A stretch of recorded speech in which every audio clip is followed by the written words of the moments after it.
ने जब ऐसे सरदारों ने जन्म लिया है, अगर 365 दिन में एक एक दिन मनाने जाएं तो दिन छोटे पड़ जाएंगे, लेकिन ऐसे वीर हैं, ऐसे बहादुर हैं, वो कम नहीं पड़ेंगे।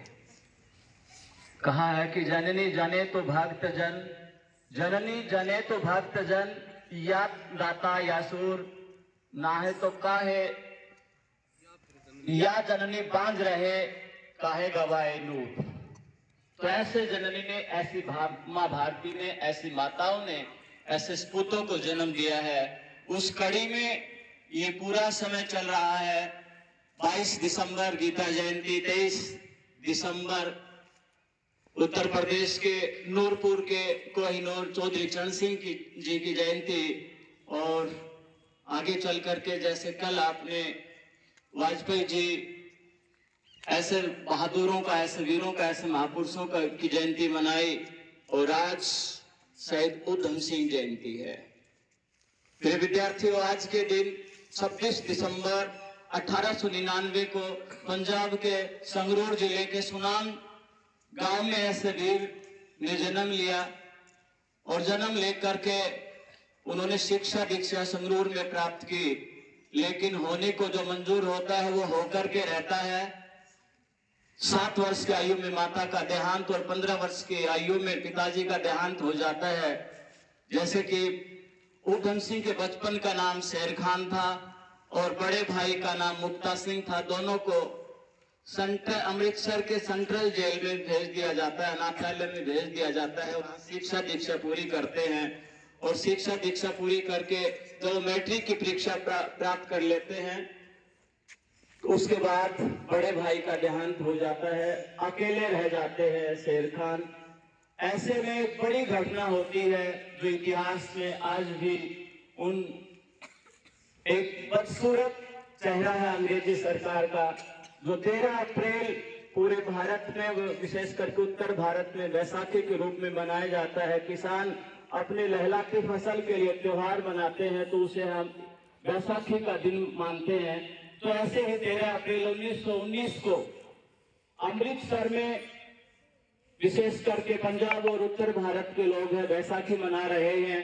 और एक तरफ डॉक्टर सत्यपाल और डॉक्टर अंग्रेज सरकार, गोरी सरकार लेकर के आई थी। उस रोलेट एक्ट के खिलाफ भी डॉक्टर सत्यपाल और डॉक्टर किचलू के नेतृत्व में हजारों लोग जलियांवाला बाग में इकट्ठे हो रहे थे।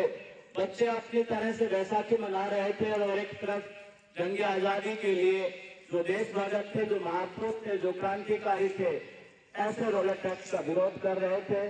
तो उस विरोध के दौरान उस समय के पंजाब के जो पुलिस के कप्तान थे, एसपी थे, जनरल डायर ने उस समय के पंजाब के गवर्नर माइकल फ्रांसिस ओडवायर के आदेश के अनुसार वहां के उस त्योहार मना रहे रोलेट एक्ट का विरोध कर रहे लोगों के ऊपर दनादन हजारों गोलियां चलाई।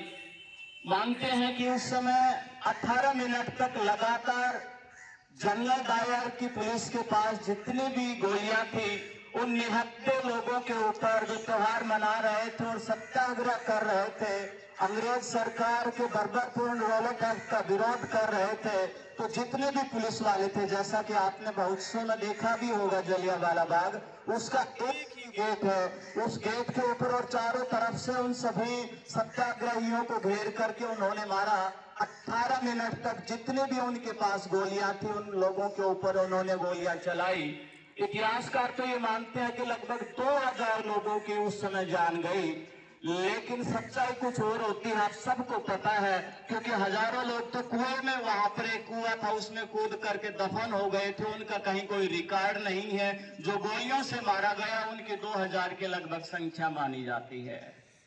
तो उस समय लगभग 20 वर्ष का युवा आपकी तरह उस सारे अंग्रेज सरकार के इस काले कारनामे को अपनी आंखों से देख रहे थे, और उनकी आंखों से एक प्रकार से खून टपक रहा था कि किस प्रकार से अंग्रेज सरकार भारतीयों पर जुल्म जाति कर रही है। बर्बरतापूर्ण इस दृश्य को उन्होंने देखा, और वहां की खून से सनी मिट्टी को अपने हाथ में लिया और चुना, और उसी समय संकल्प लिया कि जनरल डायर और इसका आदेश देने वाले पंजाब के उस जमाने के गवर्नर माइकल फ्रांसिस ओडवायर की जब तक मैं हत्या नहीं कर दूंगा चैन से नहीं बैठूंगा। और उस बेटी को अपने घर में लाता है, पूजा अर्चना कर देता है। जैसे कि आपको पता है कि अपना कुछ नहीं था, न माँ बाप था न भाई थे, केवल अकेला था, लेकिन उसके साथ था तो उसका विचार था, उसका मस्तिष्क था कि हम इन दोनों अत्याचारों का, इन हत्यारों को जब तक मैं नेस्तनाबूद नहीं कर दूंगा चैन से नहीं बैठूंगा।